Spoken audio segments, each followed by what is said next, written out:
morning. We'll get started. Thanks for being here. We are trucking along through the Gospel of Matthew. 45 lessons so far, with this one being number 45. And I don't know when we're going to stop. We'll just keep going until we get to the end, I guess. We're starting Matthew chapter 26 today. Lord willing, we'll get through the first 16 verses or so. This chapter, Matthew 26, it marks a major transition in Matthew's gospel account. It's a transition on the one hand because we're transitioning from one of those big units of discourse to what is now the final chunk of narrative, taking us through the end of Matthew's gospel. And so we've talked about the structure of how Matthew has organized the gospel account. You have a big unit of narrative and then a big unit of teaching, and he alternates between each of them. We have finished the 5 discourses that are in Matthew, chapters 24 and 25 being the last of those. And so now we're on the last unit of narrative. And with this last unit of narrative, we have another transition to where we are transitioning now into what is commonly called the passion narrative of Jesus. That word passion comes from a Latin word that simply means suffering. And so we're getting to the point now to where the suffering of Jesus, we've been anticipating it, it's been foreshadowed, we've been crawling our way toward it, and we're finally to the point where it's going to begin to take shape, starting here in this chapter. I've touched on this a little bit, but we're going to really see it as we get into this chapter. This point is where Matthew really begins to slow the story down.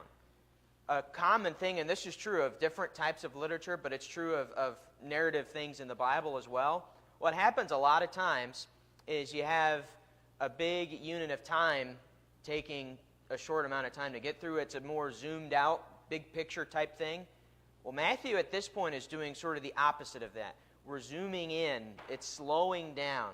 We are seeing here in these next couple of chapters, chapter 26 and 27, these are the longest chapters in the entire book.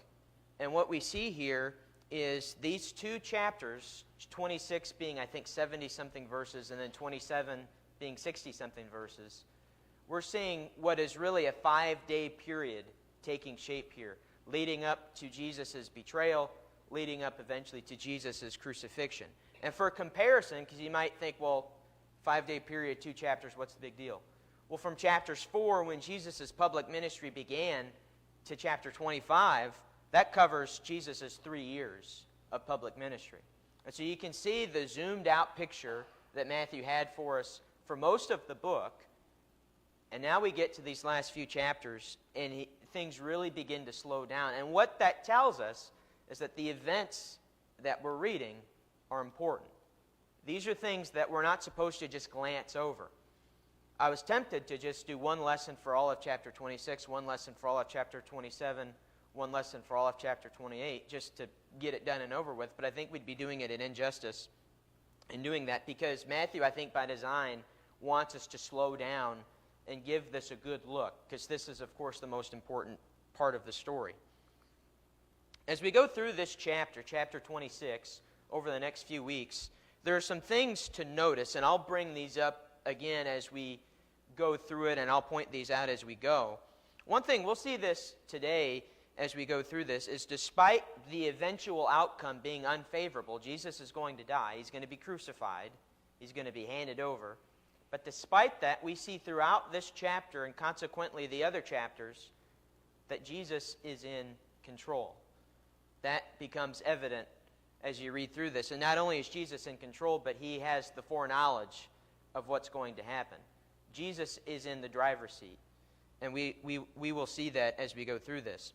Another thing you see, especially in this chapter, especially on the part of the one who's going to betray Jesus, Judas, we see the disciples' shortcomings take the stage again.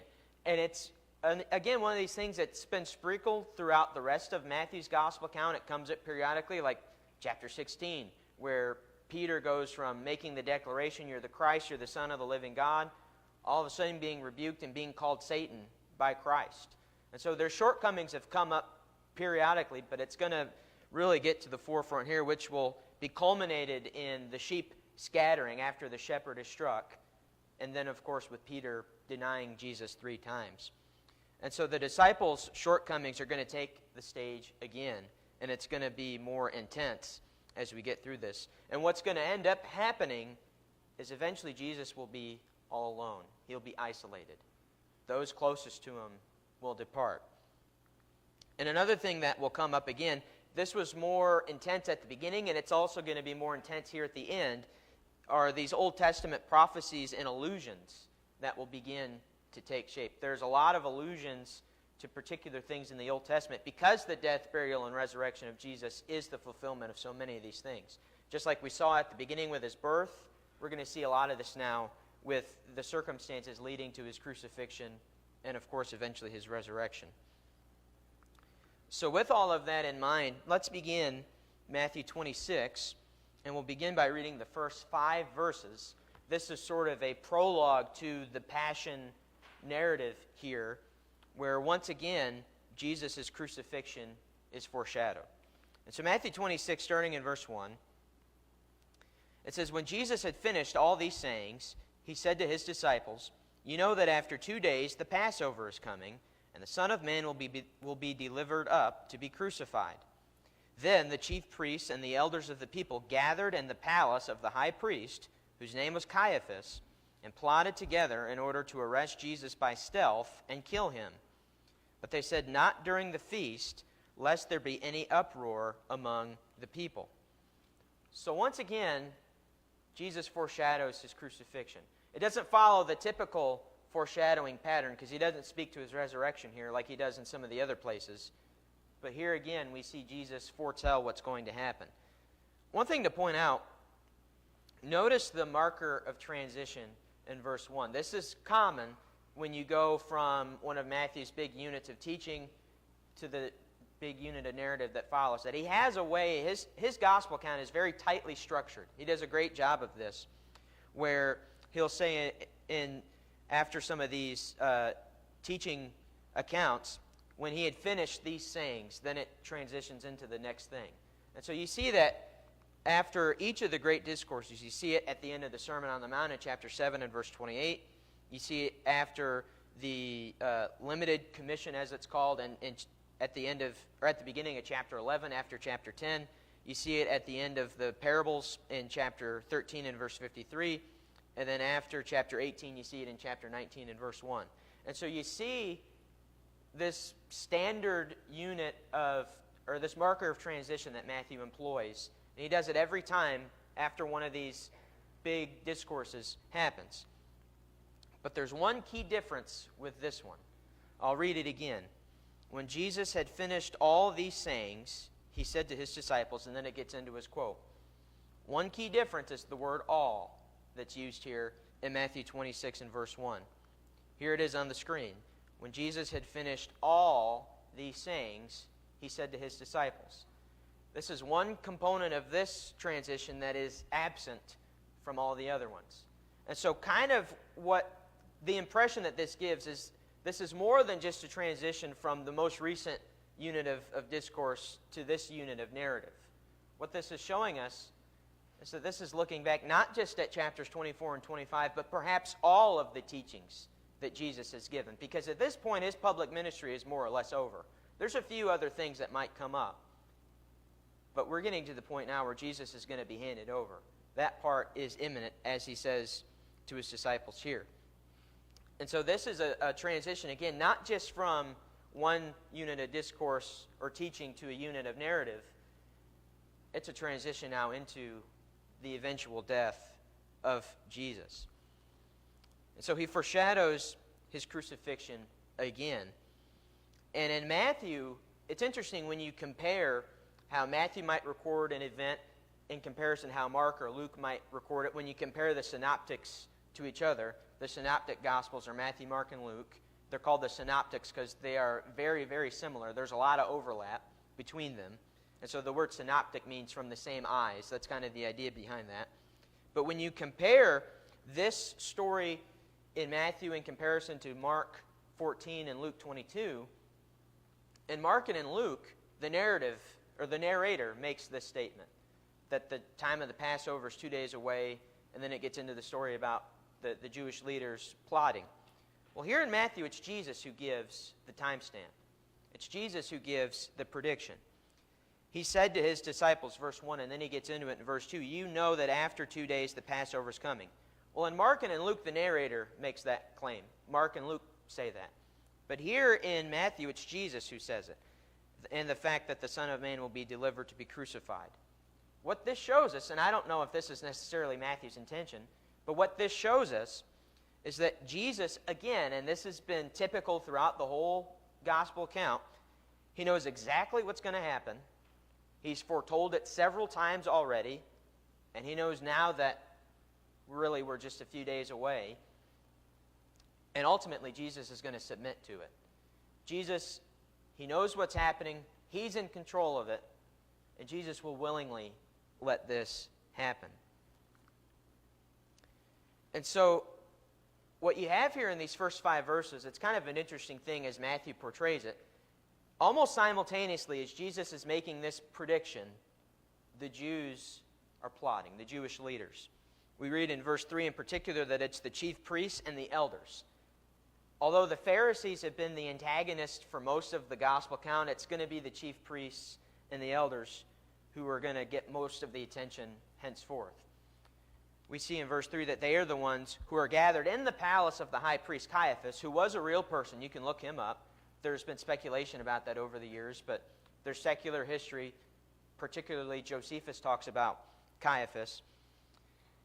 And so we see now the Jewish leaders are plotting. One commentator has a really good thought on this. There's a big sense of irony going on here, because keep in mind, the Passover's coming. The Passover's just a couple days away. The Passover celebrating their protection, the Jews' protection from the plague of the firstborn, as it's depicted in Exodus chapter 12. And one commentator put it this way in regards to what these Jewish leaders are doing. He says, those who should be celebrating freedom, the freedom that they should be celebrating being the Passover, they make plans to preserve their servitude namely to sin and to the law, being bound by the law that they can't keep, plans to preserve their servitude by killing the one who can give them true freedom.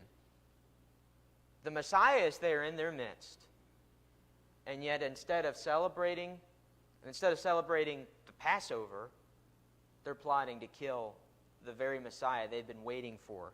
And so there is a big sense of irony here in what they're doing. And so the Jewish leaders are plotting. And it says in the ESV that they want to arrest him by stealth and kill him. That word stealth is an interesting word. If you have a New King James, it says by trickery.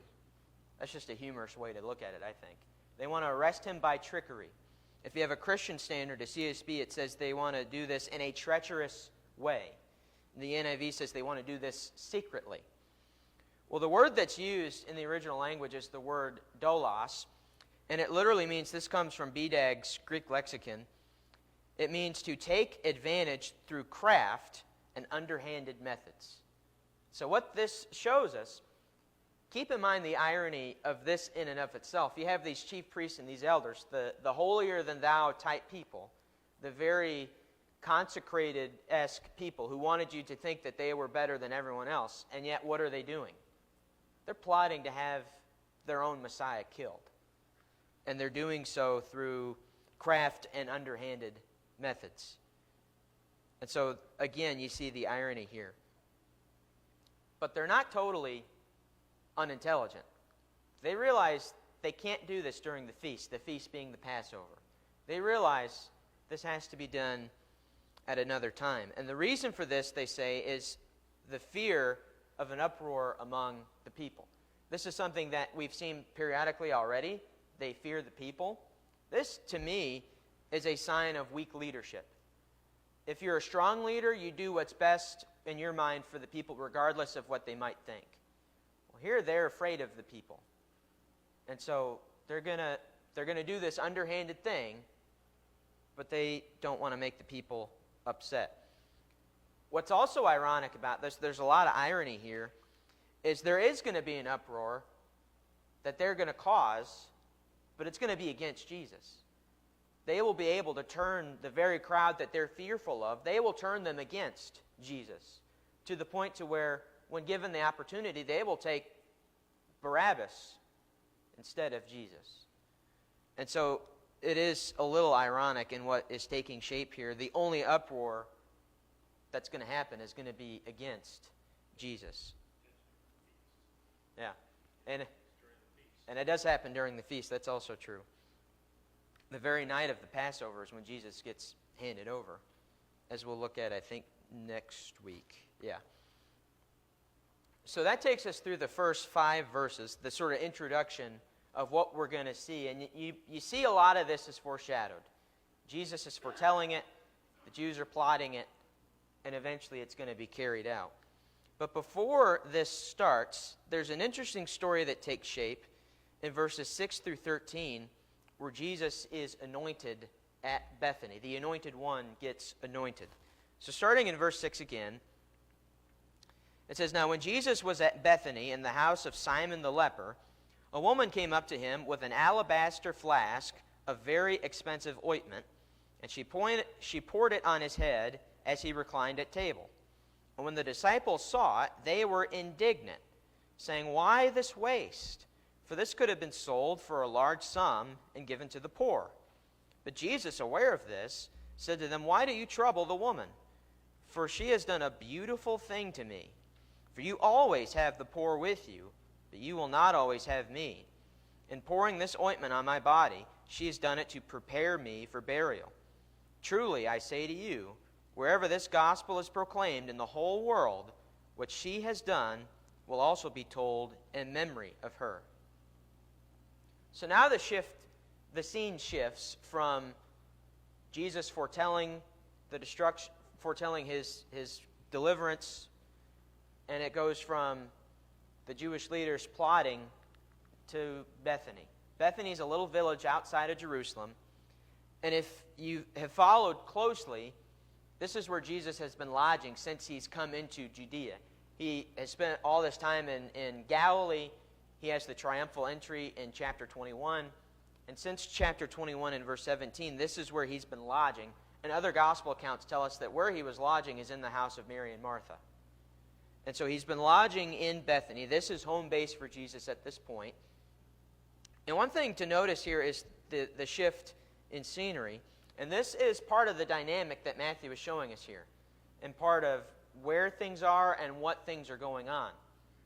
We went from the palace of the high priest in verse 3 to what you could call, the text doesn't call it this, but you could call it a modest home of a leper, someone who is an outcast of society, Simon the leper. So you go from a palace to simply called a house. And you go from an insider, the insider, Caiaphas the high priest, to an outsider, being Simon this leper. And what's interesting is when you compare what's going on in each location, there's a big contrast that's being made. They're plotting in one location, and in another location, Jesus is being anointed. So again, the irony just continues to build on itself as we go through this. The death, burial, and resurrection of Jesus is in and of itself very ironic, and we see more of that taking shape through this. And so he's in the house of Simon the leper in verse 6, and while he's in this house, we don't know why he's in the house, we are not sure the occasion. We see he's reclined at table, so maybe it was for a meal of some sort, but regardless of why he's there, we see that there is an unidentified woman. We don't know who she is. Matthew doesn't elaborate on that. But this unidentified woman comes, and she anoints Jesus' head. You remember what they used to do to kings in the Old Testament? They would anoint their head with oil in preparation of them becoming king. It happened to King Saul, it happened to King David, so on and so forth. And we see here that she uses very expensive ointment to do so. What is going on? I must have got ahead of myself. She uses this very expensive ointment in order to do so. That is how Matthew describes it. Very expensive ointment. It's emphasized the value of this. And this is going to come up later on in the story. So she comes and she anoints Jesus' head. And again, we don't know anything about this woman. We don't know her name. We don't know her occupation. We don't know where she would have gotten this ointment from. All we know about her is what she's done. We see that she anoints Jesus' head, and we don't even know why she does it. Or at least not now. Jesus will elaborate on that, but she may not have even known that. But she anoints Jesus' head without any mention of motivation. She just comes and unpromptedly does this. Perhaps she has perceived that Jesus is indeed the Christ, the anointed one, because that's what the word Christ literally means. We sometimes will say Jesus Christ as if Christ is Jesus' last name, but it's his title. It's the same as the Jewish title Messiah, which means the anointed one of God. And what we see with Jesus being the Christ is he's the anointed one who carries out God's plan of salvation. He's the one who carries out God's plan of redemption. And perhaps she has perceived this. Perhaps. She pours out the whole, it's not just a little bit. Yeah. She pours out the whole bottle on it. Yeah. And so it's a very fragrant throughout the house. It just smells. I think It would have been pungent, huh? Yeah, Brad points out, and I don't think I mentioned this, so it's good that he did, that she didn't pour just a little bit of the ointment. She poured the whole thing. She emptied that alabaster flask. And when it's very expensive like that, perhaps you see why the disciples perceived this as being wasteful. Maybe just a little bit would have done the trick, but she pours the whole thing. So that's a good point to make. And so the disciples see this, that this woman is anointing Jesus' head with this oil, this very expensive oil or ointment. And we see that they're indignant. That word indignant is a strong word. This doesn't mean that they were upset or that they had their feelings hurt. They were very angry about this. They felt strongly against this. And the reason why is, in their minds, this woman is being wasteful. She's taken this entire flask of ointment and poured it on Jesus' head. And in their minds, they see the opportunity cost of this. They see what could have been. They say, why not take this and sell it for, in their words, a large sum and give it to the poor? They see what could have been with this. You could have taken it, you could have sold it, you could have given it to the poor. And so they perceive this as a wasteful thing. Well, Jesus doesn't see it that way. And he responds against the disciples. And you can kind of read a little bit of Jesus' tone, and that's probably an equal reaction to the strong indignation that they were feeling. So he begins by asking them, why do you trouble the woman? In an ironic display here, Jesus sides with this unnamed woman and not his disciples. These disciples are the ones that are closest with Jesus. But Jesus isn't playing party lines here. He sides with the woman instead of those who are closest to him. And it's interesting when you look at the context of this and you look at what has just happened in the previous couple chapters. Chapter 25 ends with Jesus speaking of doing for the least of these, of his brothers, feeding those who are hungry, giving drink to those who are thirsty, clothing those who are naked, on and on. And so didn't Jesus just speak about doing for the least of these? They're probably thinking, we could have sold this. Think of how much we could have done for the least of these. We could have bought food, we could have bought drink, we could have bought clothes, we could have done all of this stuff with what this ointment would have cost, what they could have sold it for. And so it's a little ironic in the sense that Jesus has just finished this teaching with them. What you've done for the least of these, you've done for me. And yet now he's saying, no, don't trouble this woman for what she's doing. And the reason is because of perspective. That's the difference here, is the perspective. You could perhaps say that the disciples have good intentions, but their perspective is wrong. And Jesus is going to correct that. And the reason is because, and there's a little bit of an allusion here to Deuteronomy 15 and verse 11, they will always have the poor to look after. As long as humans have existed, there have been poor people and there have been rich people. As long as humans have existed, this has been true. It exists certainly today. I passed a poor person on the street on my way up here this morning. You have poor people and you have rich people. There will always be poor people to look after. And he alludes to Deuteronomy 15 and verse 11, which I'll just read briefly here for a moment.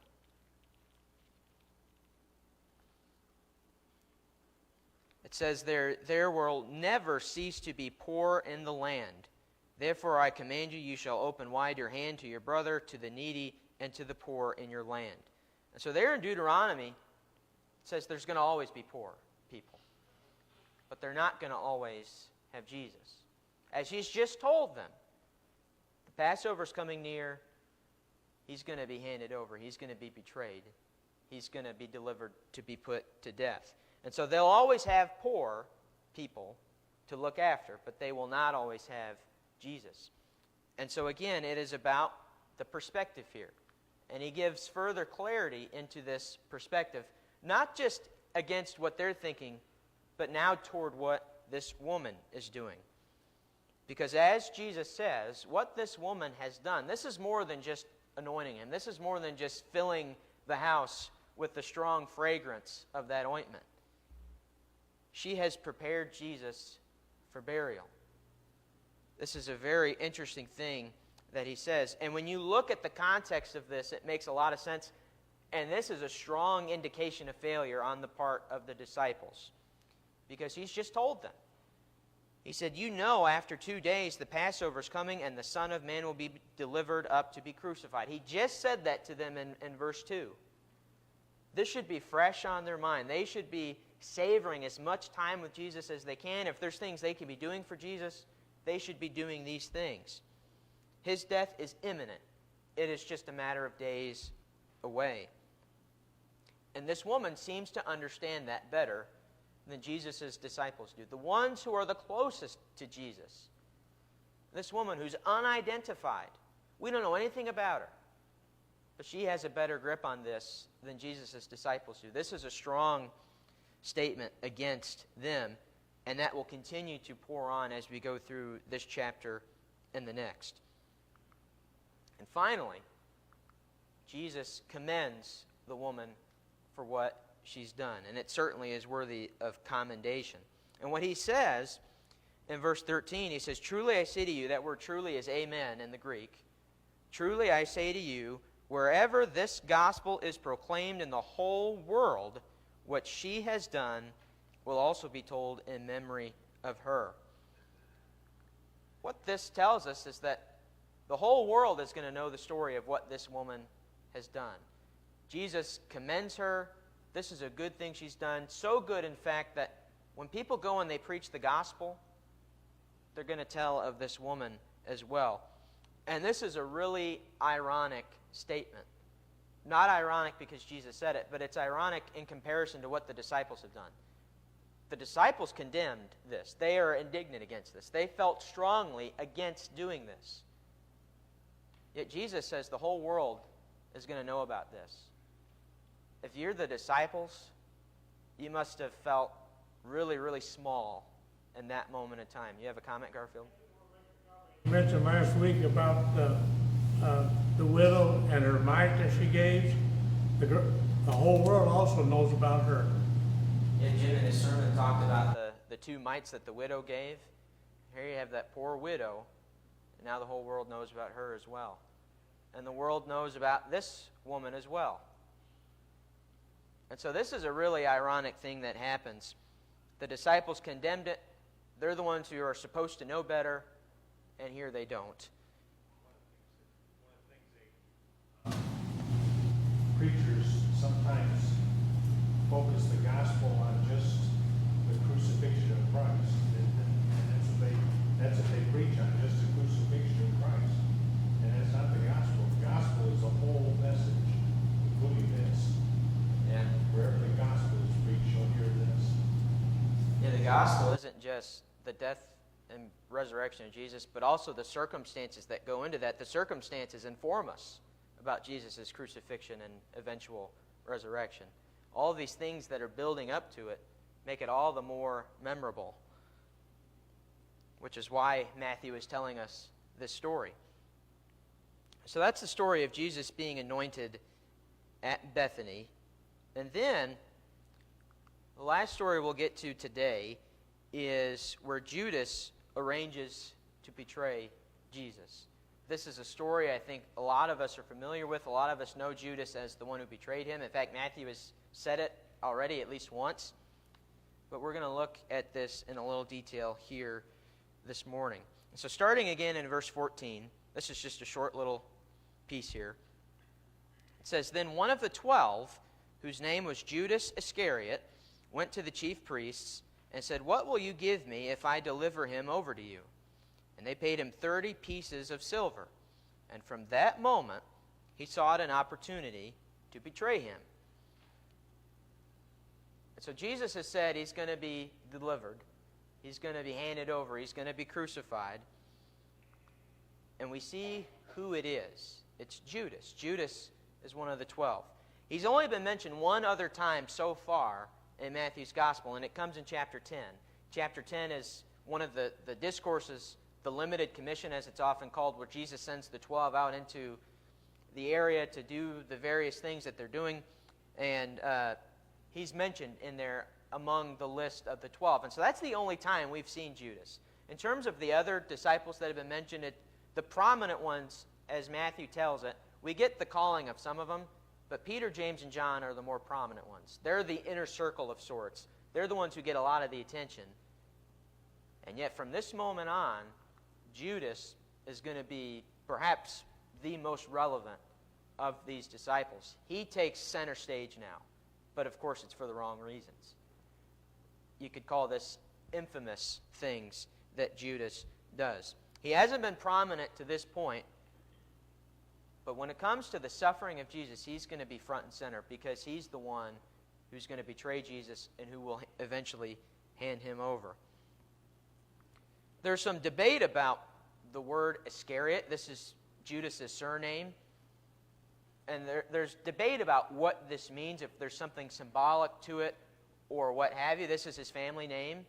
His father also had the surname of Iscariot. And so no one really knows what it means, but there's a couple of prominent theories about it. Most assume that this is referring to the region that he's from, meaning from Kiriath. That's a region around Judea. But others perhaps link it with the Greek word Sicarios. You can kind of see Iscariot and Sicarios. They're kind of closely related there. And that word means assassin or bandit. And given the role that Judas plays, I think this is fitting as well. I don't know if there's one that's necessarily more right than the other one, but it's an interesting thing to think about, thinking of what Judas's surname Iscariot actually means. One thing to notice about this, it's Judas who initiates this betrayal. You could perhaps understand if the chief priest went to one of the disciples and said, "Hey, we're going to give you a lot of money if you hand him over to us." But that's not how it happens. Judas is the one who goes and who initiates this. It says that one of the 12, whose name was Judas, went to the chief priests. So this is initiated entirely by Judas. It's Judas who initiates this. And Matthew gives a pretty strong implication as to what his motivation is. And this is something that's unique to Matthew and not so much to the other writers. And keep in mind, Matthew is also one of the 12, and so he would have had some insight into the character of Judas. It's interesting, just a side note here, as you look at how Judas is depicted, he's obviously the betrayer, so he's portrayed poorly in all four of the gospel accounts. But in Matthew and in John, his greed and his love of money is emphasized more than in Mark and in Luke. Well, Matthew and John are part of that 12. So they would have known Judas fairly well, you could assume. They would have spent a lot of time with him. And so perhaps there's some insight there that we get from the insiders, from Matthew and from John, that we don't necessarily get from Mark or from Luke. Matthew strongly implies that greed is his motivation. And you can see it in the way Judas approaches them. When he says, "What will you give me if I deliver him to you?" It's about what Judas can get in return. For Judas, turning over Jesus is a business transaction. That's what this is about. And this harmonizes greatly with something we read in John, where there's the almost parallel story of what we just read of Jesus being anointed at Bethany. I don't think it's the same story. I think it's a similar story. But in John 12 and verse 6, there's a similar story where they raise a ruckus about using this expensive ointment and not selling it. And in John 12, we see that it's Judas who speaks up about this. And John goes as far as even describing him as a thief. Notice this in John 12 and verse 6, where it says he's talking about saying we should sell this, do whatever with it. It says he said this not because he cared about the poor, but because he was a thief. And having charge of the money bag, he used it to help himself to what was put into it. So we see here from John another strong indication that for Judas, this is about the money. This is a business transaction for Judas. And he will betray the Son of God just for the sake of money. Can't help but think of Paul's words to Timothy. The love of money is a root of all kinds of evil, right? We see that taking shape certainly here in the betrayal of Judas. And so the chief priests agree to pay Judas. And they pay him what is relatively a smaller amount of money, 30 pieces of silver. That's not chump change, but it's relatively small in comparison to other measurements that we might see in the Bible, especially when you compare it to the worth of what this woman had just surrendered in the ointment in the alabaster flask. She gave up something that was of great value. Here Judas just takes 30 pieces of silver. Later on in chapter 27 and verse 9, Matthew will attribute this to the fulfillment of prophecy from Zechariah 11, speaking of a wage of 30 shekels of silver. For now it's just alluded to. Later it will be quoted, and we'll go into more of that later on because there's a little bit of controversy behind that. Matthew says it's Jeremiah that says it, but it's actually Zechariah. We'll talk about that later. There's also an allusion here to Exodus chapter 21. And in this piece, in Exodus 21, we see that when an ox kills a slave, the retribution, the cost of that slave that's killed is also 30 pieces of silver. And so here this is in Exodus 21, where it says, if the ox gores a slave, male or female, the owner shall give to their master 30 shekels of silver, and the ox shall be stoned. And so here we see the worth of a slave, according to the law, is 30 pieces, or 30 shekels of silver is what it says there. So what we see here is, to Judas, Jesus is worth the same as a slave would have been under the Old Testament law. Here you have the Son of God, the one who's going to deliver mankind from their sins. And in Judas's eyes, he's nothing more than a slave, nothing more than a transaction to be made. And we see at the end of this in verse 16, it says, from that moment, he sought an opportunity to betray him. This implies, from that moment, that this is a continuous thing that Judas is doing. From this moment on, Judas is looking for that right moment. And what's interesting, Matthew doesn't draw this out as much as John does in terms of the influence of the evil one. Like, for example, in John 13 and verse 2, John says that the devil put it in Judas's heart to betray Jesus. Later in that same chapter, in John 13 and verse 27, it says that Satan entered him. And so that's not drawn out as much in Matthew. But we can see the pattern following after Satan here, and something that Luke draws out to us after the temptation of Jesus in Luke 4 and verse 13, where it says, from that moment he's looking for an opportunity. Well, this is what the devil did as well.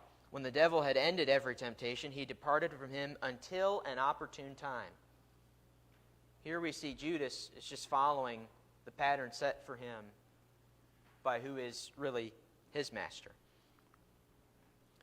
There's some connections to make here. I'll quickly go through some of these because we only have a couple minutes. So some connections to make with the sections that we've looked at here this morning. The chapter begins, like we saw, with Jesus predicting his crucifixion. He once again makes that prediction. And although the chief priests are organizing it, although they're the ones who are plotting it, Jesus' foreknowledge, once again, shows that he is in control of what is happening.